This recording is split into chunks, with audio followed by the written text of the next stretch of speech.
All of a sudden, all of the squirrels were gone. All of the birds were gone. Nothing. Quiet as a tomb out there. I'm just sitting there, and all of a sudden, I start getting this overwhelming sense of panic. Just this doom. And I had this anxiety attack that was palpable, almost overwhelming. It kept getting worse and worse and worse and worse. And all of a sudden, I was just like, just had to go.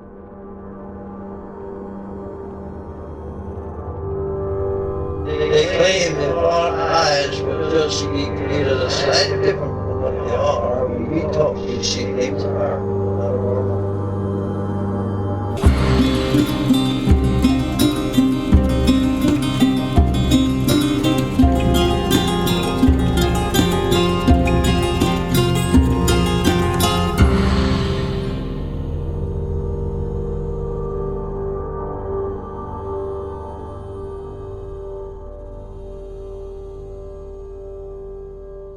Welcome to Strange Familiars.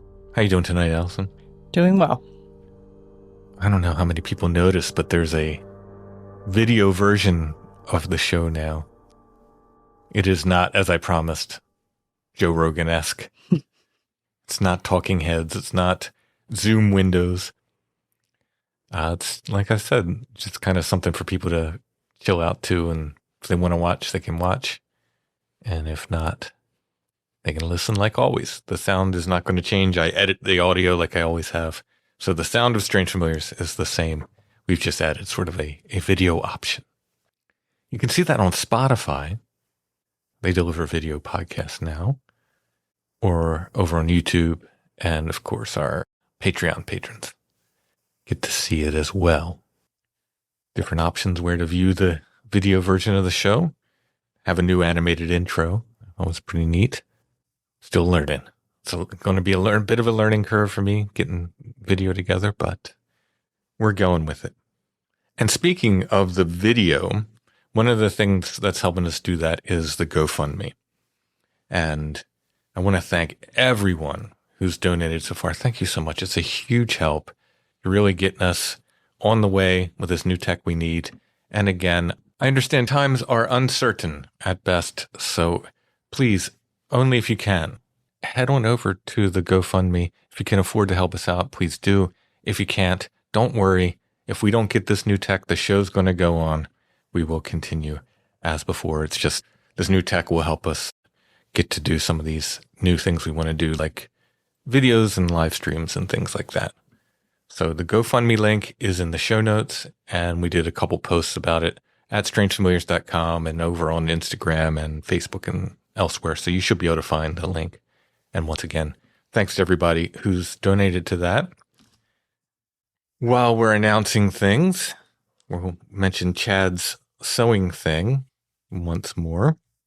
Come out to the Sewing Thing by Opossum Pouch Soft Goods. To register, call J. Hercules of OPSG at 304-559-5925. The dates for that are July 25th through the 27th with Ruck Rabbit Outdoors. There's only 6 spaces left. The fee is $325, but that includes instruction, materials, and camping. So, everything you need to, I think they're making a tarp. Like I said last week, I think it's a handmade tarp. They'll be teaching you how to sew it and put it together, and they'll give you the materials for that and everything. And camping is included. And this is at Bark Camp State Park in Belmont, Ohio. And remember, if you mention you heard it from Strange Familiars or Ruck Rabbit Outdoors, you will get a discount. Once again, to register, call J. Hercules at 304-559-5925. I don't know if that's a given name or not, but that's a cool name, J. Hercules. Right? I like that name. On tonight's show, I'm going to be talking with Noah and John. They are father and son Civil War reenactors. And they have some ghost stories that they encountered at a Civil War fort. That's a common occurrence. Yeah. It's almost like, I don't want to get too woo here on Strange Familiars, but I think maybe if everybody's thinking very intently about the places that they're reenacting, I guess. We have a conversation along those lines Mhm. because when I did the Gettysburg paranormal thing last year with Josh, there was a guy there who did a presentation who was a reenactor. Mhm. And his whole theory was that because he's dressed like the people from the Civil War and they try to use the same language and, have the same supplies and live that way, that the ghosts are more likely to appear to them. I don't know how I feel about that, but actually in this interview, John and Noah put forth sort of a twist on that idea that I find much more appealing. Okay. So it's very interesting. Yeah, I think it's less about the costumes because in the same way that I can look at someone and know whether they belong in this time period or not, because I'm not an idiot. I believe ghosts wouldn't be idiots either. They wouldn't see someone like trying to, in like really poorly formed Victorian wear and assume that was another Victorian person, right? Like ghosts are smarter than we give them credit for. We also talk about some UFO sightings they had and some Bigfoot kind of stuff. And they mentioned something called the Hairy Women of Klipnaki. And I looked it up, and we've got some newspaper articles to read that relate to that. That's a place? After their interview. Yes, it is. And before we get to Noah and John, you just reminded me that we must get ready for Summer Ween, which once again is not a Ween concert No.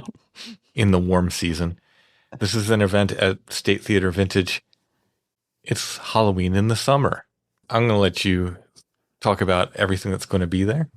Okay, so besides my beloved co-host, Tim, signing books. I will be selling and signing my books there. There will also be Flash tattoos. Is that tattoos of the Flash? Yeah. Exclusively. Okay. Actually, the person that did this actually did some like specific to the vendors and what they sell and stuff, which is kind of cute. There's also a pop-up from Daydream Bread House, which I heard was going to bring pastries. I'm excited about that. There goes my die. There's a lot of the vendors have expanded booths that they're going to be premiering there, including the Beatnik Witch, who will have a spell jar bar, which is hard to say, but I made it. And then Old Gold Antiques will have a pop-up oddity show. And then they'll have the usual fare of like, there's a huge presence of pop culture stuff. They got stands with comics and anime and stuff like that. And then they have more traditional antique stuff, lots of vintage clothes. And there are a bunch of different vendors that all have kind of like their own little stores within. And it's an old Art Deco theater that's been restored and it's beautiful. Yeah, it's the thing about State Theater is it's in an old theater and it just looks cool. Yeah, it's like an Art Deco the theater. The building itself is cool. And it's amazing. That's what I said. Like, even if I don't make any money, I've rented a Corinthian column and that's good enough for me.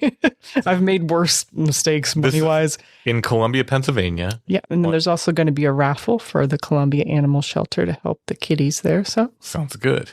This is in Columbia, Pennsylvania on Locust Street at State Theater Vintage. It is this Saturday, July 19th. July 19th. It begins at 10 a.m. 10 to 6. I'll roll in sometime before noon. Yes.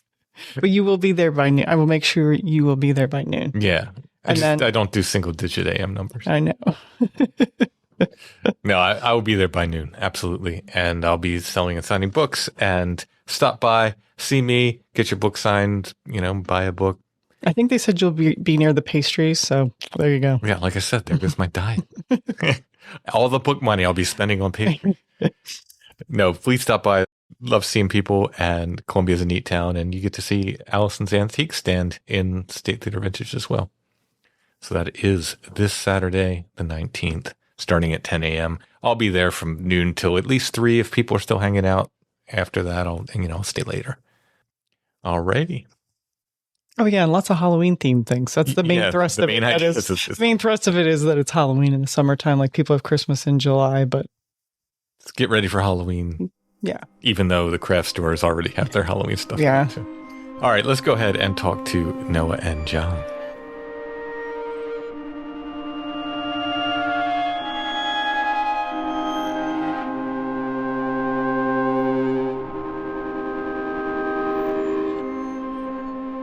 All All right, I'd like to welcome Noah and John to Strange Familiars. How you doing tonight? Great. Good. How are you, Tim? I'm doing good. And you are father and son, yes? Yeah. Yes. All right. I know you have a few experiences to share, but we're going to start with, is it a Civil War fort?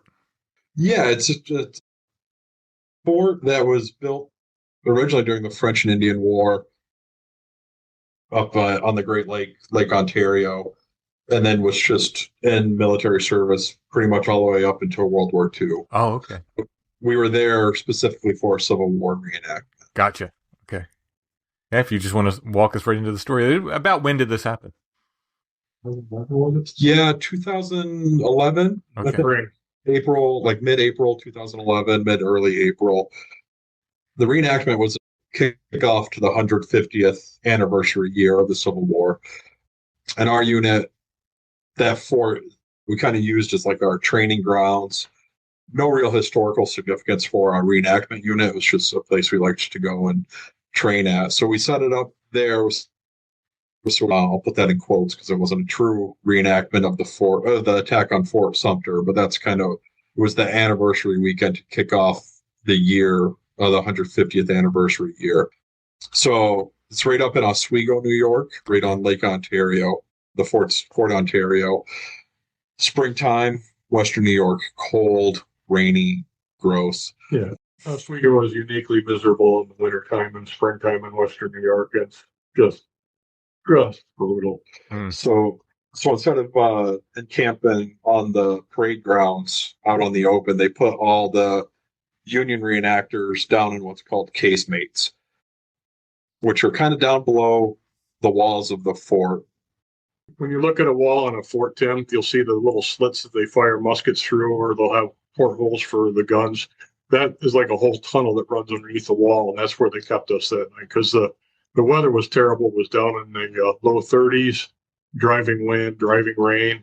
It was just terrible. I felt bad for our friends or the Confederates who were camping outside the fort because they were all on canvas, and a lot of them didn't make it through the night. So the director of the museum there, he took mercy on us and said, "You guys can camp in the casemates. They won't be very warm, but they'll at least be dry." So that's where we camped that one night. Yeah. So the sides were just all like rough, hand harvested stone, and then just dirt floors. So It's like a root cellar. yeah, root cellar. So just pretty much a wind block. When you're camping out and doing reenactment, you're using, I mean, reenactors are using period specific gear too, right? Oh yeah. Yeah, absolutely. So we're talking no sleeping bags, wool blankets, and canvas tents. Wool blankets and flimsy cotton tents. Mm-hmm. Yeah. Yeah. So by the time we got up there after Dad got out of work, and for us it's about a 3-hour drive up there. So we got up there pretty late. So there was no open spots. So we kind of got put up in a hallway of sorts. Threw our stuff down and conversed for a while, and then ended up going to sleep. And that night they were gonna wake us up and do like the 3 a.m, 4 a.m, somewhere early hours of the morning, firing to like signify when the bombardment on Fort Sumter actually started, to start the war. And this is when Dad's encounter kicks off. So I'll let him share. Yeah, we're Federal Light Artillery, so we run the cannons, and our crew was supposed to go up on the top of the fort and do a night fire. And at the time, I can't remember if Chris was a sergeant or a lieutenant. Anyway, so the superior I was reported to, lots of times the guys will have a few beers at night, but I got there late. I just ate my food and went to bed. You have to be sober to be on the gun, not even one beer. And I said to my friend Chris, I said, "Hey, when you get ready to put a crew together for a night fire, just wake me up. I'll get up and help you do it. I haven't had any beers or anything. I'm good to go." And he goes, "All right, great. That's awesome." So I'm laying there, sort of quasi sleeping because you're just shivering and it's just the wind and you can't get warm enough and you're just cold to the bone. And see, it's kind of floating that kind of twilight of sleep. And I heard Crystal's alarm clock go off. It was one of those old Big Ben wind up West clock style little plastic ones you used to have when you were a kid. Things just going rattling. Jeez, come on, Chris. Turn off your alarm. It ran down and stopped ringing. And a few minutes later, laying there and I felt someone shake me. He says, "Come on, get up. Got a report." I said, "Yep, I'll be right there." And I just goes right back off. The next morning we get up and I said to Chris, I said, "Geez, Chris, I'm awful sorry. You woke me up last night, disturbed me." And I just goes right back off. He goes, "What are you talking about? I never woke up. I slept right through my alarm clock." I said, "Well, who the heck walked by and shook me awake?" He goes, "I don't know. It wasn't me. It wasn't anybody else in the rest of the crew either." So I evidently was roused by a grumpy old 1800 sergeant that wanted me to show up at night fire. And I just kind of blew off the order. Then they call you by name too. I think at the time I was a private, or maybe, yeah, I was a private. I think he said, "Get up, private." So I don't think he called me by my given name, but he called me private. Which Interesting. wouldn't have been hard to discern since I was sleeping in my uniform jacket. But, Yeah. but that was kind of a little head scratcher. And Noah and I were like, that's a weird one. I was right next to Dad, but I was on the ground. Dad was in a cot, and there was like barely just enough room for somebody to walk between us. And I didn't wake up at all. And I'm sure I would have woken up if somebody walked through, because it was just like a dirt cobble floor. And this will get into the next part. The shoes we wear have heel plates on them, which is just like a little tiny horseshoe on the heel. And it makes a very distinctive sound when you're walking on cobblestone or anything like that. I could clearly hear the phantom start his heel clicking on the stones on the walkway. Yeah, like it. And I looked over to Noah and wake up. I'm like, "Yeah, he didn't walk by there, squishing Noah." So that was interesting. I didn't hear anything. So the day goes on. Nothing really happens other than just The usual misery of Fort Anchor. misery, fighting off hypothermia, you name it. So later in the day, we asked the fort manager, we said, "Hey, this is not working out for us. We got somewhere else we can go." Dad's like, "No, it doesn't have a cot. He's sleeping on the wet ground. If not, we'll make it work, but just wondering if there's somewhere else you could put us." He goes, "Yep, absolutely." So just outside the main entrance to the fort is a house that was originally the officers' quarters for the fort back in the day. They've kind of turned into Like a reception. Yeah. It's still comfy, but they've got like the back of it, they feel like an office. So they can Yeah, and upstairs they have conference rooms and stuff. So downstairs still. The downstairs is mostly, it still looks like mid 1800s, except for a few modernities that they had to concede to for administrative stuff. So, but it looks like it did back in the day. Mm-hmm. So we ended up sleeping in the main living room that night. Dad was on the couch. I was on the carpet floor. Much better sleeping. Yeah. But all night long, I heard what sounded like those wooden screen doors, the old style screen doors just open and closing all night long, slam and open and close, which wouldn't be too weird given the wind and everything. But alongside that, I heard people in the kitchen all night long laughing, talking, but kind of that talking where it's like you can hear a conversation, but it's muffled. It's muffled. You can't make out what they're saying. You just hear people talking. It was interesting to me because I heard the same thing, the doors slamming. And I kept hearing our shoes with the heel plates on them walking on hardwood floors, in and out, in and out. Mm-hmm. And the people's voices I heard laughing and clinking of glasses. And it was interesting that all the voices were male voices. There was no female voices. It was all, so I was thinking it sounded like people having a good party, playing poker, euchre, whatever, just playing cards, just having a jolly good time. And all night long, I thought it was just members of our unit going in out of the cold, using the bathroom, having a jolly good time, because our unit liked to drink. There's people that liked to play cards. So I thought nothing of it. I just thought it was the rowdy bunch.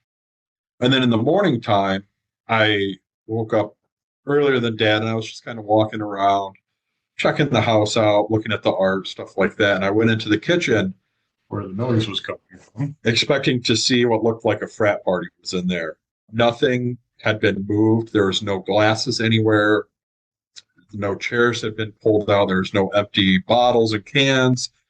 It looked like it was the night before. And the interesting part is I also heard our heel plates on wooden floors. It makes such a distinctive sound. Nothing else sounds like that. Problem is, in the kitchen, the floors were modern tile. Mm. And our heel plates don't sound the same. Mm-hmm. And it was a modern kitchen. There was no oak tables. There was no old style chairs with the woven cane seats. None of that. There was that part of the hallway was linoleum, and then inside the kitchen was the artificial tile stuff. And the door into the kitchen was a modern storm door. There was no screen door, even like, you know how some houses have the storm door and then a screen door. There was no screen door going in between. So that kind of set me off. But I was just keeping it to myself. You know, I was like, oh, maybe it was a dream. I don't really know. And Dad woke up and was like, what's up? What are you doing? And I was like, oh, nothing. Just hanging out, looking around.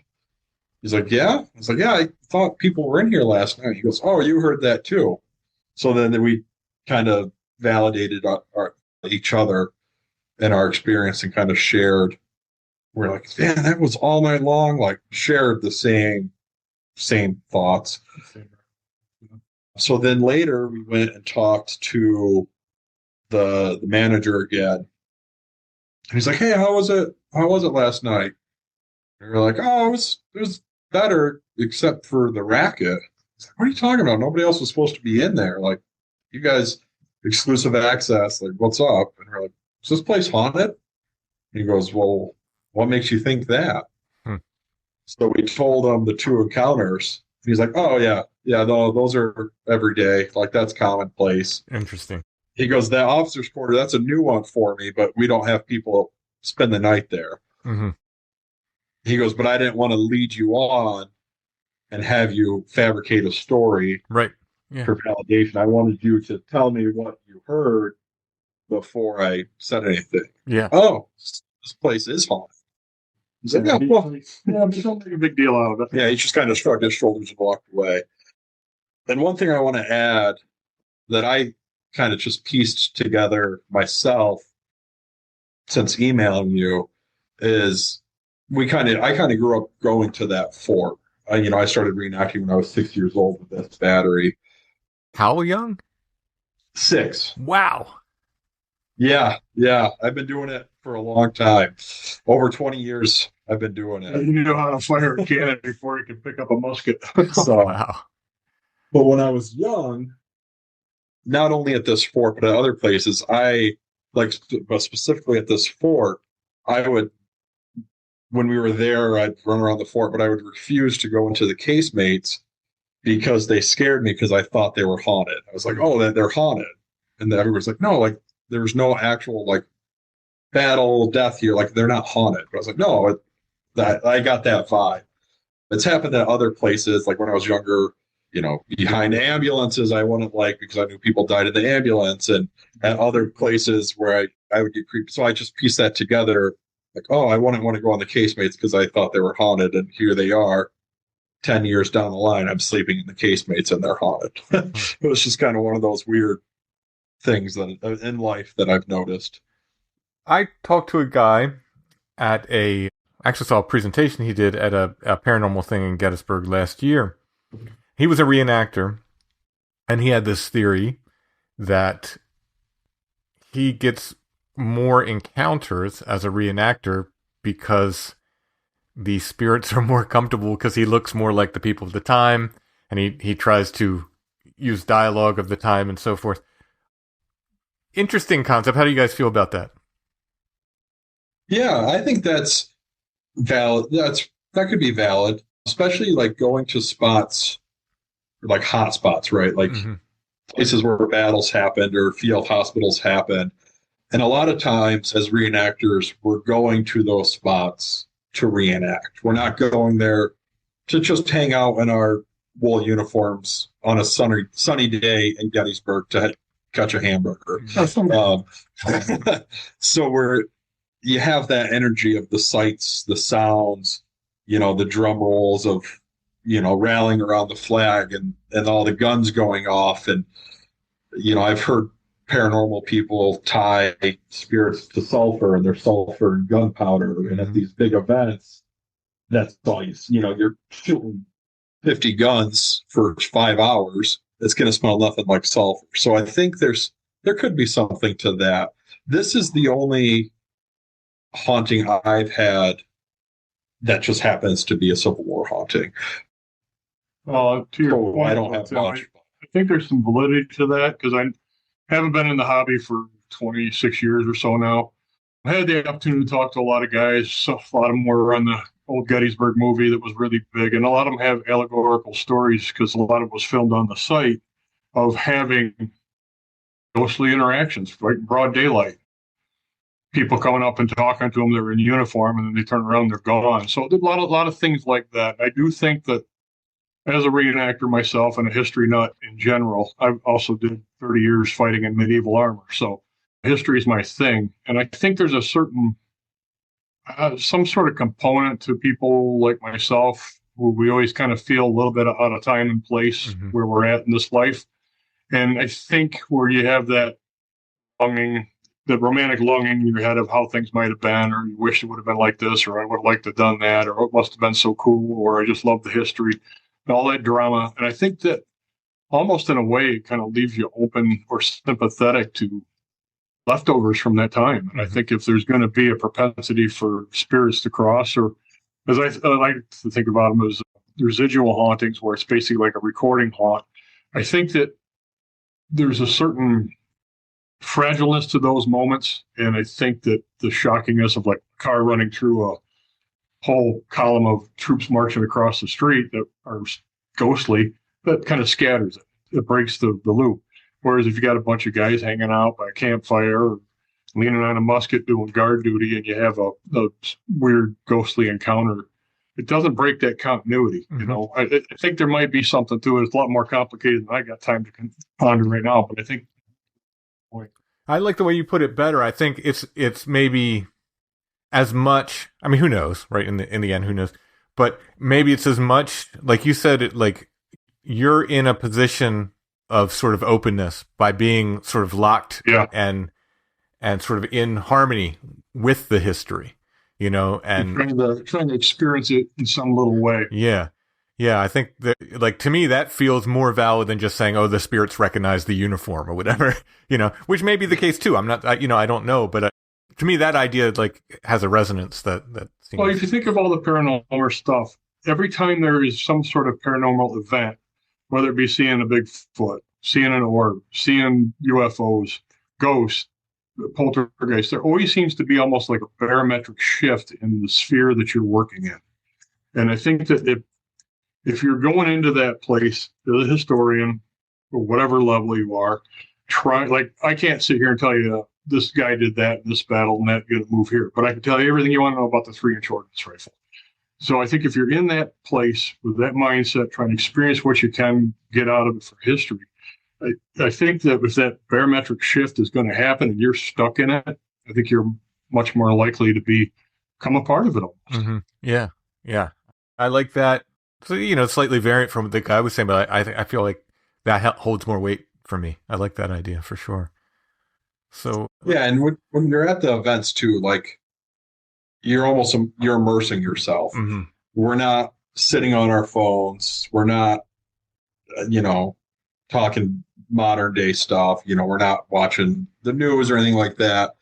And nobody sleeps well. So your modern outside world blockers get thin, and you just kind of, those walls go down. So then maybe when those walls go down, you're more open to encounters with the other. I heard stories of people that were so focused on the correct historic gear that they would come up and burn people's threads, and if they melted, the threads melted. They said, no, you didn't use the wrong kind of thread. Well, that's very true, but the hobby now is at a time where a lot of the guys are a little white and frosty like me and much older, and the fact that we even got anybody there to do it that's under the age of 50 is such a gift that nobody's going to go up and start lighting their uniforms on fire. But, by the same token, though, the impressions of the characters that we portray has got much, much better too. So it isn't like it was when in the mid 70s when I first remember seeing reenactors when I was a little boy, and seeing them wearing basically a flannel shirt, and what they thought passed for uniform pants, and they'd have a Hawken rifle instead of an Enfield or a Springfield. It's like this.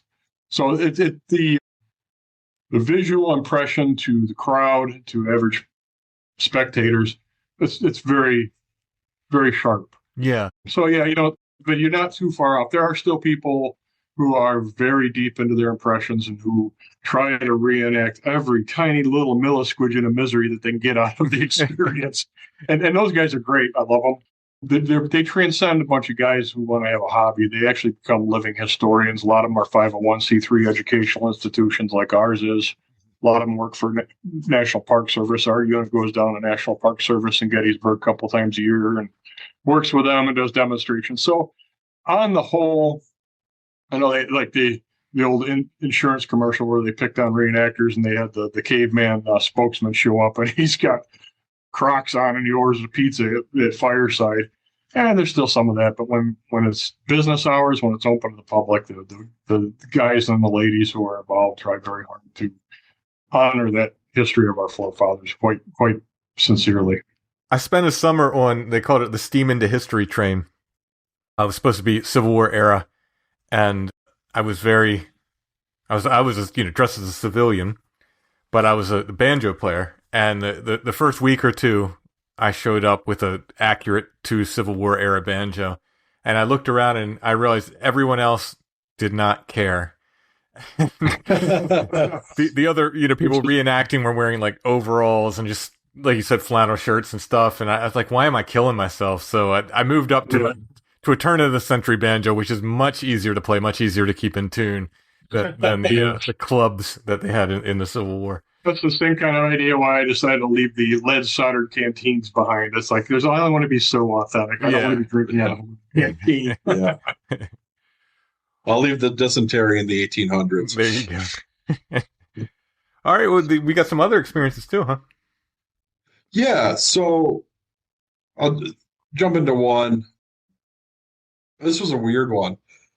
I was at a Boy Scout camp as a camper, and we were on our parade grounds at the Boy Scout camp, which face east, and it was nighttime. And we were just stargazing. There's a couple people taking like the stargazing merit badge and stuff like that. And it was just a beautiful night out, middle of the summer. So we were just all hanging out up there, looking at different constellations and stuff like that. It's probably about 15 or 16, somewhere around there. So we were looking east up in the sky, and kind of like, if you think about your field of view as a clock, we were looking up in the sky and about from the 11 o'clock position heading diagonally, like almost like you're heading towards like the 4 o'clock in that trajectory.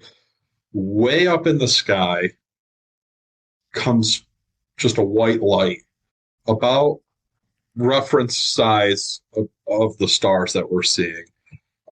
And it was moving at like a slower pace. I don't know if you've ever seen the ISS, but that zips right along. But there's other satellites that kind of move slower. Mm-hmm. And it was moving at one of those around that pace.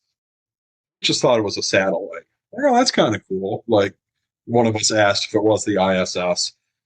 And one of the adult leaders who was actually working at camp was former military Air Force. So he's like, no, that's not. That's just a regular satellite. I think the ISS moves a different way. Well, okay, cool. So we were just watching it. And a little bit later, we see another one pop up from the 1 o'clock position, moving kind of in the same angle. Mm-hmm. And we're like, oh, that's weird. There's another one. And we're like, oh, yeah, there is another one. So we really kind of changed our focus to that. So we were all looking, and they looked like they were going to collide. The one on the right, the new one, was the same size, same rough shape, same color. And as they were like approaching each other, they got to the point where they would cross and like intersect, and they touched, and the one on the left went back towards the 11 o'clock position, but this time, I mean, it flew back almost like at a speed of a shooting star. And the one on the right did the same. It went back the same direction. So they came, hit, and flew back in the direction they came at tremendous speed, like so fast that it looked like they were leaving a trail. They were like there 1 second, gone the next. And we all kind of just looked at each other, and we asked the med staff, I won't say his name, but we were like, hey, what was that? And he was like, I'm not really sure, boys. I think it's time for us to go to bed. So it sounds like a plan. So that was the weird thing I saw in the sky. It was just roughly where was that? Finger Lakes region of New York State. Mm-hmm. We live in Western New York. Mm-hmm. So, and it was Finger Lakes region, and it was just facing east on the parade ground. And it was just a very weird occurrence because it clearly wasn't a plane. And it was pitch black out looking in the sky. So it's hard to judge distance other than it looked to be about the same size as the stars above and maybe about the same distance up that way. Mm-hmm. Yeah, I think that probably satellites are the thing people most often confuse for UFOs, but satellites move in a straight line and they don't do what you just said. Right. Yeah, that's what if it was just one, I would have that stayed in the same path. I would have passed it off as a satellite. Given another one came in from the other direction and then they zigzagged away, it was kind of they don't change defeats the satellite course like that, and they don't change speed. Certainly, yeah, yeah. So that was a very weird one for me. Mm-hmm.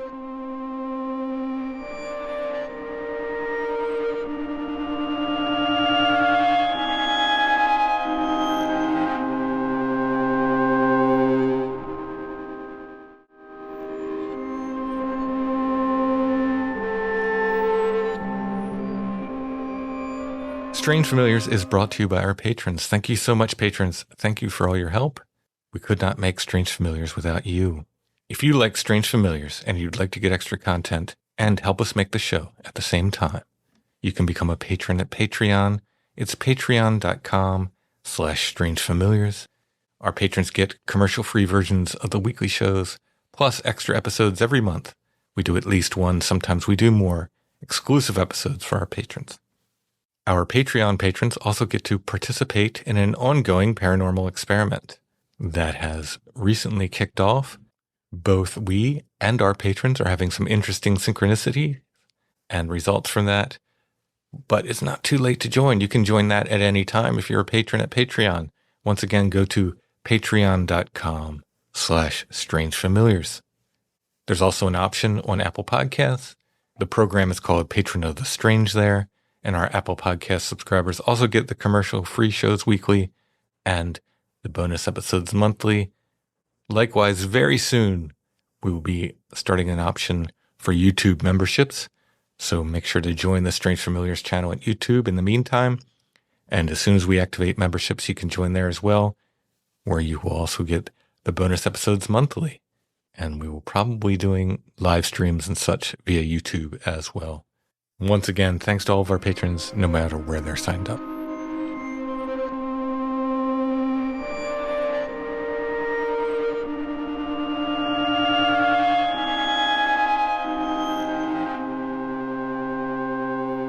I had a similar UFO experience in the mid-90s. Where we live, Western New York, very rural, very dark. And where we moved in, my wife and I, one of my best friends lived across the street. He was a little older man. And he and I both have insomnia, so we'd stay up stupid hours of the night just sitting around talking. And John, he came over one night, had a little tea or maybe a beer or whatever. I can't remember what he was drinking there, but we were just socializing, just two old guys chewing the fat. And then he went to leave, and I walked him out to the door. And then, of course, we walked to the end of the driveway and continued talking some more. And across the street over his house, way up in the sky, super, super high, we saw little tiny points of light. And you could tell it was at like satellite level because you could tell when something's illuminated by the sun on the other side of the earth. So they have their own light. So you got to know they're very high. And there's probably at least 12, maybe as many as 20 of these things. Wow. And they're chasing each other around in the sky. Wow. I want to call it looked like a dogfight. Mm-hmm. Of course, you can't see any lasers like you see in Star Wars or anything like that. But you had all these craft were chasing each other around, zipping around, trying to move around the other one. And it looked exactly like wargaming with fighter planes. And it was way the heck up in the air. And we sat there and watched them. Must have been an hour. We're watching this happen. And, you know, we're both stone cold sober. If we had anything, it was maybe a beer or something. It was nothing stupid. We had to go to work the next day. Stupid me, because I up at 2:30 in the morning watching this. I'm the same. And it was the weirdest thing. And he had some military experience during the Vietnam War, knew some spooky people and knew some spooky stuff. And he goes, "Oh, they've gotten pretty far along with that tech." And I'm like, "What are you talking about?" He's like, "I really can't talk about that." So that leaves it open to any kind of interpretation you want. But I did see crazy lights chasing each other around in the sky, and there was many, many of them. So who knows, you know? Yeah. I'm sure the military has many things that we don't know about. Oh yeah. Yeah, I'm not going to, you know, say there's a bunch of little grays up there doing stuff. It could easily be our people. Yeah. You know, who knows? Yeah. Who knows? But yeah, but we don't know, you know, so yeah. It's unknown to us. It's flying. So it goes in the UFO category. Yeah. So that's about it for strange lights and UFOs. Do you want to move into the Bigfoot-esque stuff? Do. All right. So my dad and I are very Squatch friendly people. we love all things Bigfoot. We joke about it all the time. Just good fun. Again, in high school, I was probably around 14, 15. Me and some buddies were camping out behind the house I grew up in, which has a stream running behind it, and then just over 1,000 acres of state land behind the stream. So it's a young boy's paradise. Oh yeah, yeah. Did you get to wander all that? Yeah. Where we live, we got more cows than people in the two adjacent counties that we live in. So I mean, you can go 20, 30 miles if you stay off the main roads and never leave a forest. So it's amazing. Do you realize now that you're grown up, what a gift that was as a kid to have? Oh yeah, absolutely. Yeah, absolutely. Like, because I look back, had some rough issues with my family, but it was a gift to grow up on that farm and just to have that in those woods to just go anytime I want to just go and disappear into the woods and such a gift. Yeah. We've always been woodsy people. When I was a young man, I slipped out of the woods during summer breaks in school and disappear for days at a time. I told my parents, "I'm going up in the hill, go camping." "All right, don't get hurt." Take a little 22 and get a squirrel or something. And of course, we were both in Scouts, and I was pretty much raised by the Boy Scouts. So being outdoors has always been our favorite place to be. So he was camping with his buddies behind the house there and did a little air. Yeah. So we were, that weekend, we planned, we were all into the airsoft world. Oh, yeah. So we were doing that all day. And then some people were staying overnight, and then it dwindled down to me and just a couple buddies spending the night in the field. So we were all in one tent, and we, had a little campfire, cooked some ravioli or something over the campfire that night. Got into the tent, and we were all just talking, telling stories, telling ghost stories, whatever. But as the time progressed, we heard like movement in the woods. And we just thought it was a deer or a raccoon or something like that, because it was kind of far off. But then it kept getting like closer to our tent site. So we were kind of getting a little uneasy about that. I mean, we were young kids telling scary stories. Who want to get uneasy about something walking in the woods? So we kept kind of sporadically, like hollering off, shouting, seeing if it was a deer would run off or something like that. We thought maybe it might have been somebody playing a prank on us or something. So we had a couple pocket knives and like, hey, don't come any closer. Like we got weapons in the tent, whatever. Like trying to be big bad tough guys. But it kept getting closer, and the weird thing is we'd hear it walk, kind of like almost like left to right, and it would quiet down. And then it would pick up again like 10 minutes later, but it'd be closer. But we wouldn't hear any footsteps in the meantime of it getting closer. It was just dead quiet, and then it was closer, dead quiet, and it was closer. And something important I should add is the bulk of those woods, that's Japanese knotweed, it's called. It's an invasive plant similar to bamboo, but it grows so close together that it's impossible to be quiet to walk through it in the broad daylight, let alone pitch black. Because when it dies, it leaves all the dead there, and then it grows new. So there's the new wet snapped bamboo, and then there's the dead bamboo, and it's noisy and terrible. And it kept getting closer, and as it got closer, it sounded bipedal, the 2 feet walk in. And we just kept trying to brave it out and stay in the tent and try to scare it off or whatever, but nothing was changing.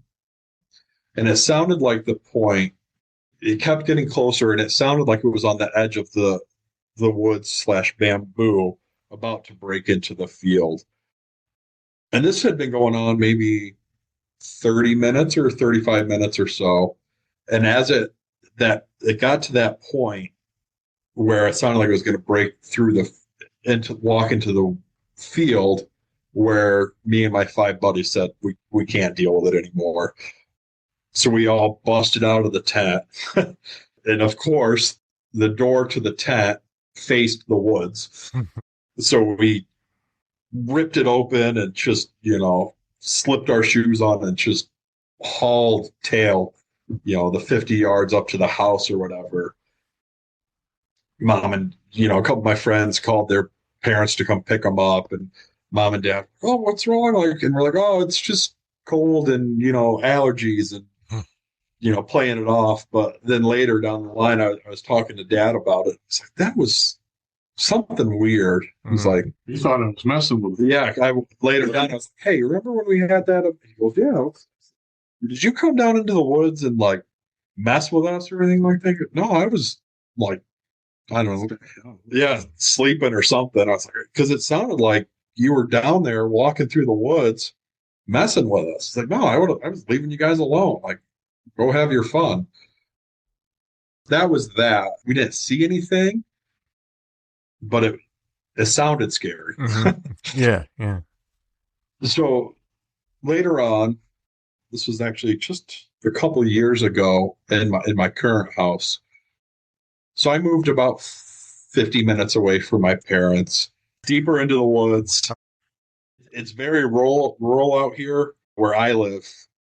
A lot of farmland, but it's still like where I live, 10 minutes into town. Like, but there's woods and farm fields all over the place. It was the night of a lunar eclipse. I'm a little bit of a space nerd. I like looking at the moon and the stars. And my wife had gotten me a really nice telescope that year for Christmas. I think it was May was the eclipse. That rings a bell.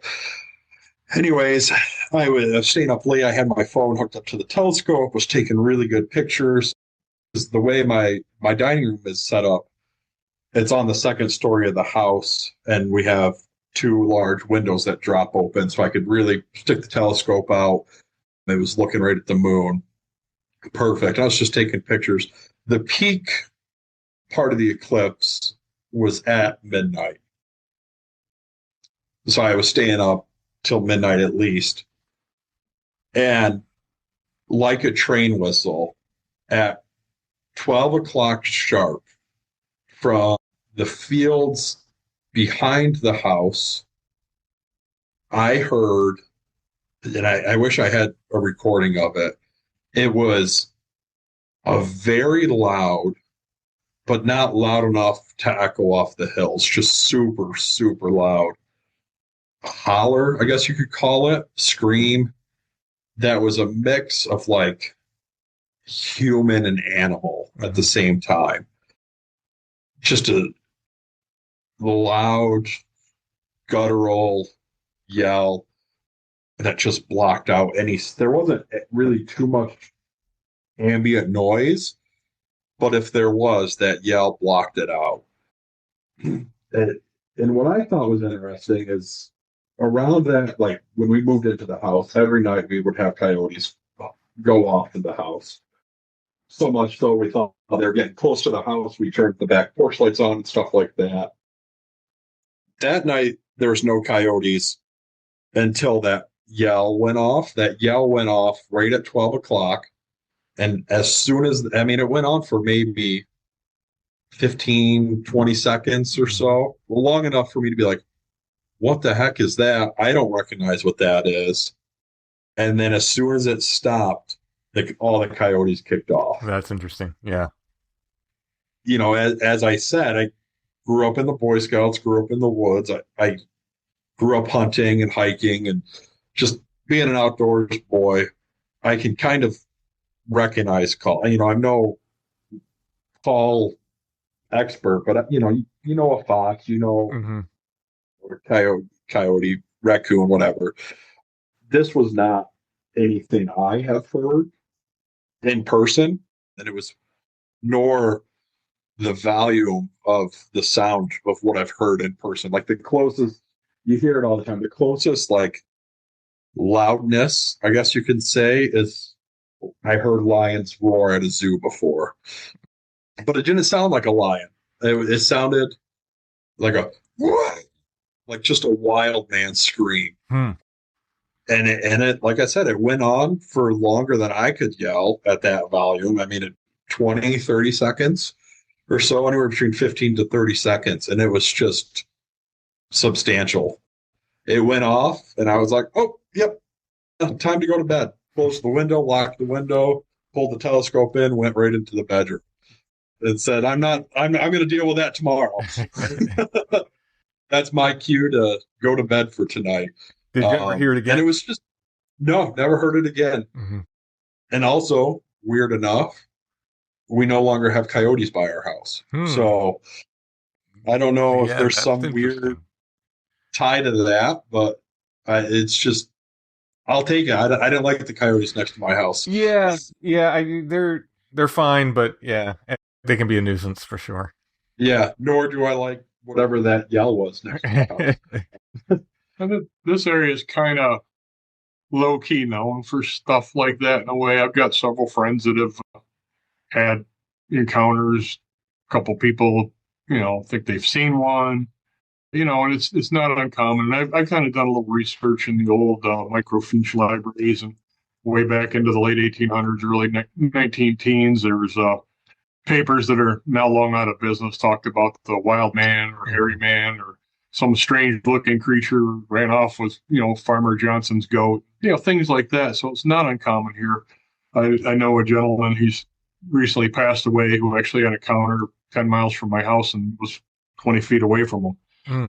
So it's just, it's not commonly known, but it's not unheard of. And when I kind of accidentally fell into this Bigfoot thing anyways, it was weird. So I was a little boy. I saw the Patterson gimbal thing in the movie theaters. I'm that old. They had like a little trailer reel between projections of the movies. And I was like, wow, that's pretty cool. Of course, as you grow up through the 70s, you see more of it on, different things on TV and all that. I was like, oh, that's cool. But I didn't really give it a heck of a lot of thought, and then, in the 90s, I think it was, or early 2000s, when all the Bigfoot shows came on TV, I thought it was funny because these knuckleheads are walking around the woods, yelling and shooting and baiting them with jelly donuts and all this stuff. And I'm like, it became a joke. And that's kind of how Noah and I started out joking about it. And then I started looking for something different to listen to at work. So I got sick of political radio. I got sick of music radio because of the commercials and the BS and all that goes with it. So I started getting podcasts, oddly enough. Yours was one of the first ones I ever listened to. And I started hearing all these accounts of Bigfoot. I was like, there's got to be something to this. But, that's still on the shelf. The thing that I had before I was even into Bigfoot or even thought about it, now, when my other son, we love to hunt. I'm a terrible hunter because the fall is my busy season at work. I'm a jeweler, so everybody's got to buy, presents for everybody at that time. So I'm making jewelry, not hunting deer. But I love to go out and spend time with my sons. I love to be in the woods. And, in all my years of hunting, I've gotten 3 whole deer in my life. Everyone picks on me. So, John went hunting again. He fell asleep. I don't care. I just love going out. Well, knowing I like to hunt this one patch, it's just up the road from us. It's another little small state forest, about 2,700 acres, something like that. And it's a fascinating spot. Now, being kind of a history goof and a hiker and outdoors person, this patch, I like to walk all over it and check it out. And I noticed years ago, cobblestone ruins of old croft houses with fenced-in pens, corrals for animals. Now, croft house is a very specific house. It was an Irish-style house, Irish peasant-style house. And this area was settled by Scots-Irish and Irish immigrants. So they would bring their technology here. And then this particular hill's got tons of rocks. So they built this out of cobblestone. I looked it up. And the croft house, they basically have the house in the center and 2 pens this way so they keep an eye on them right out the windows. And they can run right out there and make sure no one's messing with them and all that. And then you can still see remnants of the old locust posts where they rotted away where the fencing used to be.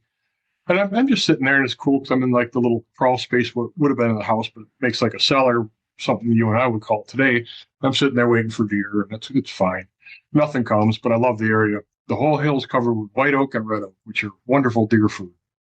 We sit in the morning, get tired to go back. I find no one. We move our position.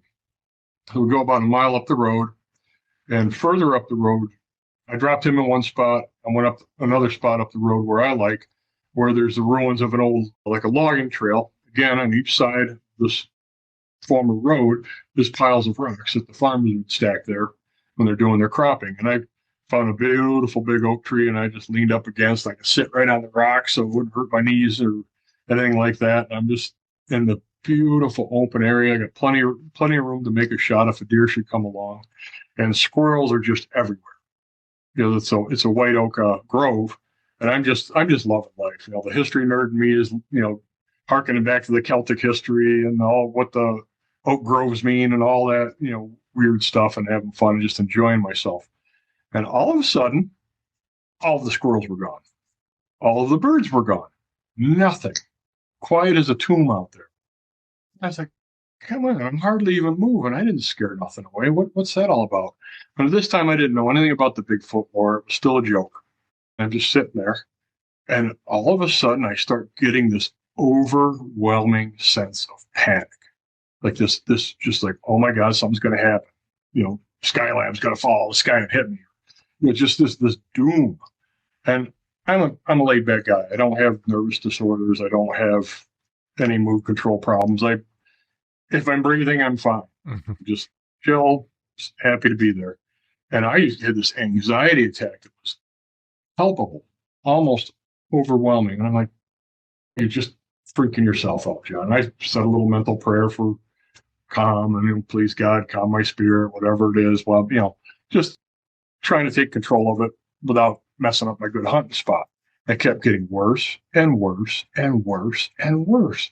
And all of a sudden, I was just like, I started thinking, I was like, there must be some sort of spirits here. I don't know. Just had to go. I got up, went out, found Noah, and we left. And I didn't think anything of it. I had some weird panic attack in the woods. And it wasn't until years later, after I hear all this lore about, I'm not buying the infrasound thing yet. I don't know. They got to give me something to go on to explain how that works. Yeah. But there definitely seems to be a correlation of negative feelings with proximity to these creatures. Mm. And as I look back on it, and this didn't dawn on me until like about a year ago, I had to think about that. You know what? That lines up perfectly with that stuff. And so that's not even a class D encounter. Right. I'm not even going to put it there. But it does happen to dovetail nicely with some of the weird things that have gone around here, some of the things that Noah's seen, some of the things my friends have seen. So it's just I just felt it was merit mentioning. Yeah. Yeah. Well, I mean, the Oz effect alone, where things go quiet, super interesting. But then when you add that sort of panic feeling, which I had recently, and I attributed it, I was way, way out by myself hiking, just out in the middle of, 5 miles out in the middle of the woods. And I got this feeling, I don't know if a predator has eyes on me or what, but I'm comfortable hiking alone. I'm fine. I don't have any problem with it. But just out of nowhere, I got this feeling where I wouldn't say full panic, but I was very much hair on the back of my neck standing up. I was very aware all of a sudden. And I was like, something's here. I don't know what it is. And I just had to move along. I was like, I got to get out of here. But you said it perfectly. It's almost like the eyes of a predator upon you. Yeah. And I've hunted my whole life. I know what it's like when my fat lumbering butt shuffles through the oak leaves and stubs his feet on stones, and all the squirrels are like, "Oh, guy with gun." Yeah. But that doesn't make a dome of silence. Right. They're just outside of your range, still doing squirrely stuff where you can't get them, and they laugh at you and give them their little squirrel fingers. Exactly. This was like an area of like several hundred meters around me, above me. It was just like you took one of those old clock domes, like the old German 400 clocks, and just put it right over the top of you. Nothing moving. Mm-hmm. The wind was blowing around the outside of this sphere. The wind blew them where I was. The leaves were still. It was creepy. Yeah. Just like you said, it felt like the eyes of a predator. It's like I knew that I was on the menu. Mm-hmm. Very weird. Yeah. Yeah. It's a disturbing feeling. It really is. Because, I mean, I was out there and, like I said, I'm by myself. I got a walking stick and I got a knife, but I didn't have anything else. And I'm just like, wow. Like, and I'm at that point, I'm not even necessarily thinking squatch. I'm thinking, maybe mountain lion, maybe a bear. There's been a bunch of bear sightings around here this year, but I'm not hearing or seeing anything. My head's on a swivel. And the only thing I could do is like, well, I'm going to get out of here. And once I crossed a certain creek, the feeling went away. Like almost magically, Yeah. And I was like, it's weird. As soon as I got to the main road that goes through this forest, I was like, and it was only 150 yards away. It was a short little walk down this old trail to get back to the road. It was as soon as I got there, like you said, done, fine. Yeah. And we've got mountain lions here in Western New York. We're like a Chemung, Steuben, Allegheny County, Cattaraugus County. The lower tier of Western New York is where we live and move around in our life.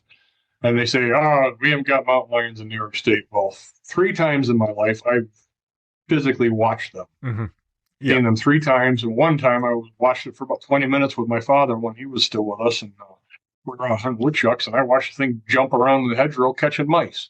So they say we haven't got them, but I know we have them. And about the time of my experience, we'd had sightings of one, near my home in this property. My neighbors had seen it, and one neighbor took a shot at it after he got on Facebook and lampooned me for being such a freak about it. He sent me a personal message. He wouldn't retract it on public, but he sent me a message like, "I'm sorry, John. I should have taken you more seriously. That SOB was getting in my garbage the other day, and I took a shot at it, but I missed." I said, "Don't shoot at them. Just scare them away. If you shoot it and you wound it, it's going to come down and eat my grandkids." I've seen them. I've seen one. Well, I think it was presumably the same one, 2 days in a row in the same place. This was in Northern Maryland, right below the PA line. And I've recorded them. We recorded them at Michaud, at Camp Michaud one night. They chirp. And I was like, what kind of bird is that? And then somebody, just like your house cat. Yeah, somebody listened and said, no, that's a mountain lion. I was like, oh, okay. So I definitely, and in fact, Chad had seen one in that same location, I think a year before or something. Oh, wow. So yeah, they're here. You guys got some rocky crags and hills down there that can hide them real well. Yeah, I think the way the game wardens and stuff get around this is the eastern mountain lion technically is extinct, but these are, I believe, western mountain lions that have moved east over time. Yeah. So I think that's the way they get around it. Oh no, the eastern mountain lion's extinct. They're not here. But the western ones are coming in. Yeah. The 3 I've seen in real life and in full broad daylight were a whole lot darker than the archetypical eastern mountain lion, which is the tawny coat. They're not going to be Black Panther dark, but they were definitely a dark brown. Oh, really? Yeah, that eastern mountain lion. Around here, they say, well, here's a true story. So I also a gun guy, and I was a gunsmith at a local shop many years ago. And then working on hunters' rifles and stuff, and a guy came into the shop and he says, "Hey, what do you know about mountain lions?" I said, "Well, not much. I've seen a couple, but DEC says they're a transient population, meaning they're moving through." Mm-hmm. BS. He goes, "Yeah, well, that's pretty funny. So I just shot one the other day." And I was like, "No way." He goes, "Yeah, look at this." Pulls out a print off of a picture on his computer of this mountain lion he shot right through his sliding glass window on his patio. Shot it right in the head and it's dead on his deck, and it was enormous. Wow. So he called up DEC, said, "Hey, we got mountain lions around here?" "Oh, no, we don't have them in New York." "So it's not illegal to shoot one then?" "You can't shoot something that doesn't exist." So, yeah, I know, but just saying, if there was one, would I get in trouble if I shot one? Well, no, there's no laws against that. "Oh, good. Well, I don't know why you're saying you got mountain lions." He says, "Well, I don't know if we do or not, but whatever this is on my back deck's got your DEC tag in its ear." Oh, did it? Yeah, and they're like, "Don't call anyone, don't tell anyone, we'll send somebody right out, don't tell anyone, don't take any pictures, don't this, that, and the other thing." They came out and got it, and in the picture he showed me, clearly see it says New York State Department of Environmental Conservation. It had a number on it, it was a red tag. Wow. And that was not too far away from Rochester, so, I mean, they're here. Yeah. They're going to die to the hill, but we got them. Interesting. The one I saw was that kind of tawny, later color. Yeah. But, yeah, that's... Wow. I wouldn't be surprised if they hybrid them a little bit, because if there's any genetic material from the originals left, I'm sure that they will do some sort of splicing or hybriding, like the big thing they had to honk and flap about 3 weeks ago. "Oh, we're bringing the dire wolf back." Yeah. Well, they're not. Right. It's some dire wolf genetics in a modern wolf's, DNA. So, I mean, it could be something like that. But, I mean, I've seen them a few times. I don't think they cause a lot of trouble around here, but, there's a lot of things that exist that they tell us aren't in our woods. There are some circumstances about the one I saw, because it was in the exact same place at the exact same time, 2 days in a row, that makes me wonder if it was like maybe the ghost of a cat. Honestly, it was so bizarre because the exact same time, 2 days in a row. Weird. And the second day, my brother was with me, and I pointed out to him, and it was like he was in a trance. He lived this is about a mile away from the farm where we grew up. He's in the woods as much as I am. That's something that I would think he'd be interested in. And I told him the day before, like, I saw a mountain lion, like, in this field. Next morning, same time in the morning, we're going by this exact same place. He was walking in the same place. I said, look, there it is. And my brother, he just keeps driving. And he goes, uh-huh. He doesn't even look over. I said, look at that. It's a mountain lion. And it was like he was in a trance. It was very bizarre. Oh, very bizarre. Does make me think that, like, maybe there was something odd about that sighting, but it appeared like a normal mountain lion to me, whatever that means. Saw it 2 days in a row. As far as normal goes. I don't know if you can play that audio. Can you see that audio I dropped in the chat? Yeah, let me look real quick.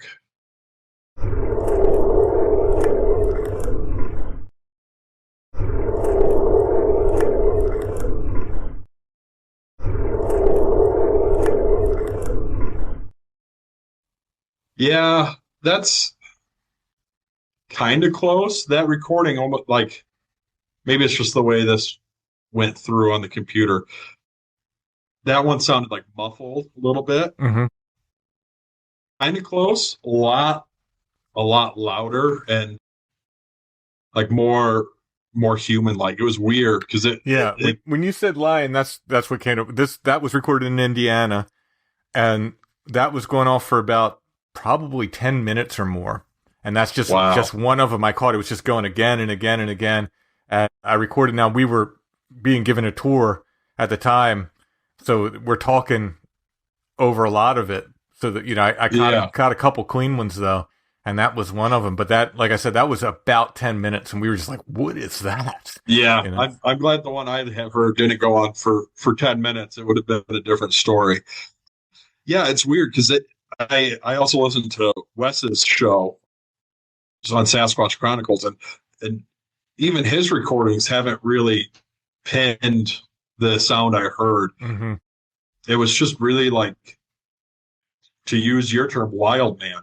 Yeah. it was like masculine, like a human, but there was animal to it. It it was wild. It was weird. And like Dad was saying, this area we live in is kind of, there's a lot of folk stories about wild men and Sasquatch and stuff. But a big one that, as with Bigfoot, is kind of a running joke. It's in a state forest called Klipnaki, and the legend is the hairy women of Klipnaki. So, if any of your listeners are listening and know that story, that's a dead giveaway of where we live, which is fine. But the story is, early settlers were traveling along on a wagon trail, and these 3 hairy women of Klipnaki came out and stole the children off the wagon, and were running at the speed of the wagon. So in all your downtime, I recommend looking it up, because it's a pretty interesting story. But yeah, so there's a lot of Bigfoot-esque lore in this area, which growing up, a lot of the stuff has been turned into jokes. You know, people go camping in the state forest of Clinton. Oh, I don't want the hairy women get you. I don't care about Sure. I'm going to down. Eventually, I'll get my East Coast book of the Wild Man reports out. It's really ready to go. I just have to type up all the accounts. I have them all, but retyping them. These beings that are seen around here are often described more human-esque. My departed friend that I'd met who'd had that encounter, he had a composite drawing done of it, and it looked very much like a Neanderthal. Yeah. And he said it was very big, very muscular. He said it looked just like a Neanderthal, but it had the short neck because its shoulder muscles were so big. But he said he looked just like a man, but kind of a wild man. So, you know, everyone wants to get into the Squatch typologies, but from all the reports that I've seen around here, they look more human-esque. So that could make a difference in what their roar would sound. Certainly. Yeah. I mean, and I think that's, you get like pockets of that in different places of the country. I mean, in Pennsylvania, we've had all manner of descriptions, from the Neanderthal caveman type to, you know, the Paddy type, everything in between. But you do get like more of one type in certain places. I think generally on the East Coast, you get more of the, you know, the man-like ones, you know, generally. Yeah. Whatever that means. Our general region where we live in the southern tier borders on the Allegheny National Forest in Pennsylvania. And that place is polluted with accounts. And that's just a straight shot right up into the 2 or 3 counties that we're adjacent to here. Yeah. And Pennsylvania, I know y'all got winter down there. I love Pennsylvania. It's my favorite states, but it's a lot milder than some of the junk we live in up here. So I can easily see these creatures, people, taking a short 100-mile hike down the road and getting outside of the lake effect snow we have up here. Bigger forest, less people, because, you know, Pennsylvania is basically abandoned other than the urban centers. I mean, yes, there are people live there. I drive through it all the time, but it's not. You get through there without getting noticed. If you know it. I always tell people to look at a light pollution map, and you can see either side of the state's lit up. Not a lot in the middle, you know. Yeah. I mean, that central section of Pennsylvania, they've got elk back again. I mean, it is just it's a Garden of Eden down there. It's just magnificent. So, and that's adjacent to where we live. If you go further north, you're going to be right in the middle of our counties, and that's the kinds we see here is the human-esque ones. Yeah. And I always like this stuff. You know, I'll write books about Pennsylvania, but this stuff doesn't care about state lines. No. It's going to go where it goes, you know. They don't respect the fact that they are your chickens. They certainly aren't going to care which state they pay their income taxes in. Yeah, exactly. It's just, it's easy for me to categorize things. It gives me a boundary to write about, you know. But these things, they don't care about that. The paranormal does what it does. So. Yeah. Well, thank you so much, guys. Thank you for your stories. Well, thank you. Now, I've listened to your show for years, so don't forget to ask me if we'd eat the pancakes. Okay. Oh, you got it. I do forget sometimes. All right. So, on the morning of April 18th, 1961, Joe Simonton saw a silver disc on his farm. He went out, investigated, and actually stepped aboard the craft. There, he encountered 3 dark-skinned humanoids who handed him an empty jug. Joe filled it with water and brought it back for them. In return, they gave him some pancakes. So, would you eat the pancakes? John, go first. I've thought about this many hundreds of episodes, and I think in the pastoral scene and how nice those guys were landing in his yard, not tearing up the turf for nothing. They were polite, and he brought them something, and kind of appreciating some of the failure. They give you something, kind of a trade. Yeah, I'd eat the pancake. All right. Noah? I don't know. I mean, I do like pancakes. It would kind of depend on the vibes. I've heard a couple people say that, especially now. I'm a father of two, so it's one of those things. When I was younger, maybe. Yeah, that does make a difference. When I was younger and full of vinegar and thought I'd live forever and had nothing to care about, maybe. But it depends. I don't know. It depends on how good they smelt or how hungry I was that day. I think like where I am now is entirely on the vibe. If I was getting a good vibe at the time, yeah, I might try one. Otherwise, thank you. Yeah, very vibe centric. Yeah, or just take the pancake, leave the ship, and then just put the pancake in the trash. Yeah. Yeah. Apparently, somebody sent me something recently. Supposedly, the Air Force still has one of the pancakes. So, I sent you a clip about 3 weeks ago that I found on one of the social medias with a note on Instagram. I forwarded that to you because I'd never seen that. That was you. Okay. Yeah. Okay. All right. Yeah. I want to pull the audio from that and play it because it was such I'd never heard him talk or anything. Yeah. I mean, he was talking about that story for years, obviously, and I always found it fascinating, but I'd never seen any cinematographic verification of it. I saw it, and I was like, Tim's got to see this. Yeah, I didn't even know it existed until you sent me that. Thank you. Now I know who sent it. Thank you. Problem. Awesome. All right, guys. Anything else weird happens, you know where to find me. All right. Of course. That's your wife, please. All right.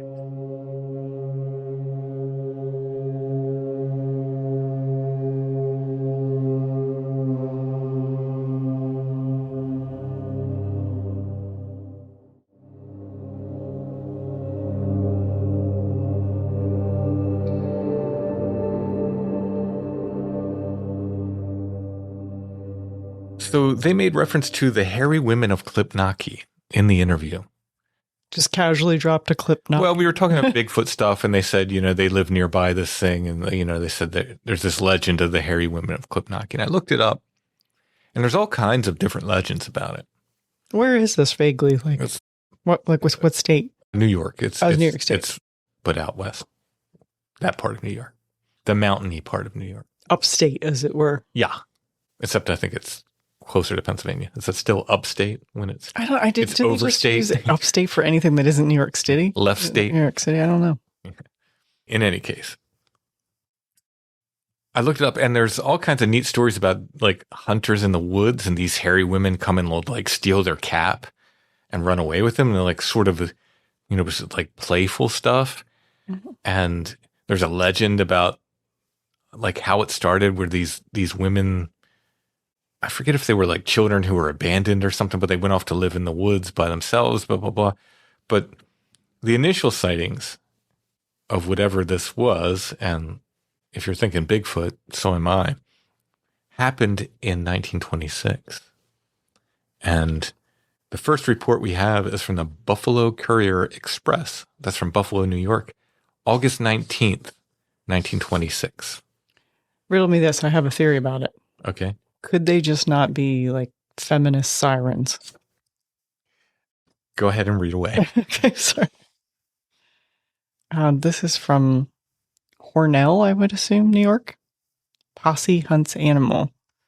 50 volunteer hunters are preparing to leave here tonight to enter the thick woodland sections of Klipnaki, Allegheny County, to hunt the strange animal that has been killing much fowl in that section for the past few nights. The following day, we get 2 articles. This one is from the Daily Sentinel from Rome, New York, Friday, August 20th, 1926. Armed men seek huge animal which kills same. Scores of armed men, including a posse of 15 crack shots and hunters from Canaseraga, searched for hours for a huge, unknown, mysterious animal said to resemble a baboon. It is said that the animal moved faster than any earthly thing ever seen. For miles around Klipnaki, the ground is littered with dead chickens, turkeys, ducks, and geese, and wild game birds and animals. No pretense is made by the animal to eat the carcasses of the animals he kills. They are found torn limb from limb, indicating that the animal tortures his prey and kills it in the most merciless fashion. Examination of the carcasses brings out that the animal sucks their blood. The search centered on the farm of Mott Dye. That's a person's name, like Mottdye. Here, every animal on the place has been killed. See this? Wow, we've got like classic, like we've got like cattle mutilation. We've got the draining the birds of blood happened around here a lot in the 70s with the Bigfoot reports. People were reporting like they would attack chicken coops and they just find them drained with blood, like 50 chickens would be and all drained of blood. But not really eaten per se. That's why they say they drink their blood. So it's like, sometimes they tear the heads off. Just like a cup. Who knows? Yeah, who knows? All right, so the last one is from the Ithaca Journal. It's from Ithaca, New York. Also Friday, August 20th, 1926. A lot of the same information here, but a little bit different. Hunters search for mysterious animal in Klipnaki woods. And this is from 1926, so this cannot be Soraya. It is not. Okay. I mean, but it's his neck. Unless he's lying about his age. Yeah, but it is his neck of the woods, eh? It is. Okay. Hunters search for a mysterious animal in Klipnaki woods. Scores of armed men, including a posse of 115 crack shots and hunters from Canaseraga, were driven from the dense, tangled woods at Klipnaki by heavy rains after they had unsuccessfully searched for hours for a huge, unknown, mysterious animal said to resemble a baboon. Among the armed men searching were game protector Frank Maloney and patrolman George W. Vanis of this city. They said that the animal moved faster than any earthly thing they had ever seen. Huge tracks denote nothing to game protector Maloney. I've never seen nor heard of tracks such as this animal. For miles around Klipnaki, the ground is littered with dead chickens, turkeys, ducks, geese, and wild game birds and animals. The latter was what interested Officer Maloney. No pretense is made by the animal to eat the carcasses or of the animals he kills. They are found torn limb from limb, indicating that the animal tortures his prey and kills it in the most merciless fashion. Examination of the carcasses brings out that the animal sucks their blood. The search centered on the farm of Mott Dye and run by his son-in-law, G. Warren. Here, every animal on the place has been killed. He first appealed to the people for relief, and the searchers were joined by a Rochester party, but too late in the day to assist owing to the rains. 150 chickens on the Edward Twilliger farm have been killed. So a lot of the same information there, but some different. So this appears to be the beginning because a lot of the modern stories note that, this has been going on since 1926 was when it first started. They actually have a historical sign up there about the hairy women of Klipnaki. It's really cool. We have a legend, historical sign. It says a legend. Really neat. So pretty interesting. Sounds Bigfooty to me. But how do we make the leap from what we were reading there to 3 hairy women? I don't know if it was 3. It was multiple hairy multiple. women. Yeah, Plural. At some point, the legend of the hairy women seems to come in later. So these first sightings of whatever this was predate that. And then this hairy woman legend comes in the 50s, I think. Oh, okay. Yeah. I'm not an expert on it, but I wanted to do some research because it sounded like a neat story.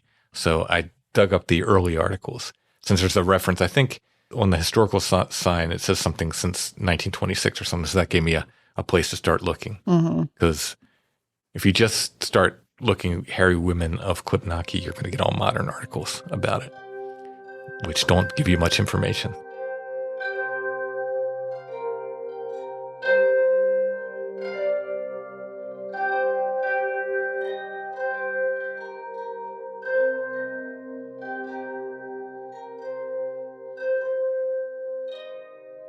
Our Curiosity of the Weeks are starting to become postcards of the week here, Allison.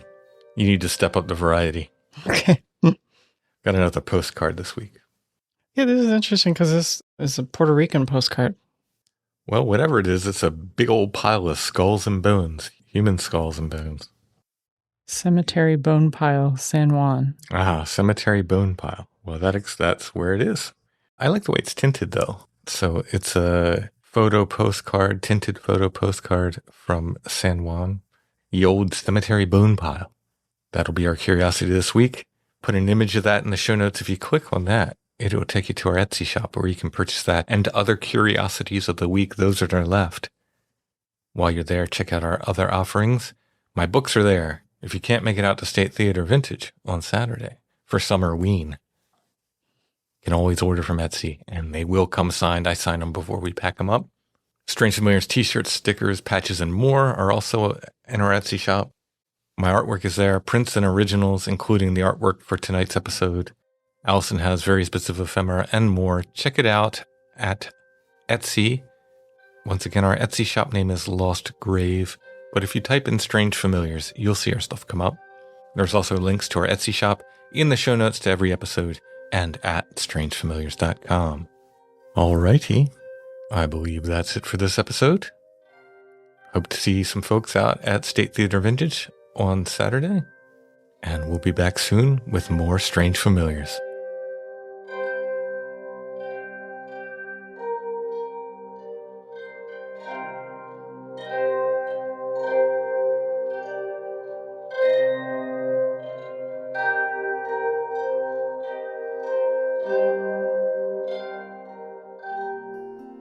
I Have Never Minded the Loneliness, Hermits and Their Stories, is the latest book by Timothy Renner. What compels a person to leave behind society, forsaking family, friends, and the comforts of modern life to live in solitude? The hermits of the 19th and early 20th centuries are as fascinating as they are mysterious. These enigmatic figures often became the focus of public interest, with newspaper stories turning them into local legends, folk heroes, and symbols of a life apart. In I Have Never Minded the Loneliness, you'll discover the extraordinary lives of hermits who defied convention. John Stink, rumored to have died and risen again more than once. William Woodruff, whose long vow of silence followed a broken heart. Brusher Mills, the serpent hunter who sold his own snake oil remedies. And Truman Commodore Downs, who claimed Mars as his homeland. These stories and many more reveal the complex lives of individuals who chose to live apart from the world.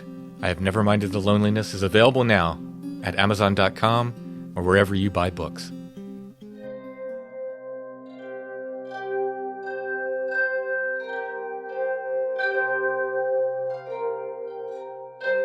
Strange Familiars is a production of Dark Holler Arts. Intro and background music is by Stone Breath. If you want to hear more or purchase music, you can go to stonebreath.bandcamp.com. We're on Facebook, facebook.com/strangefamiliars. The Strange Familiars Gathering Group is there as well. We're on Instagram, @strangefamiliars, one word. Please give us a follow there. strangefamiliars.com/merch is where to go for merch. And strangefamiliars.com is open all the time. It's got links to everything we do there.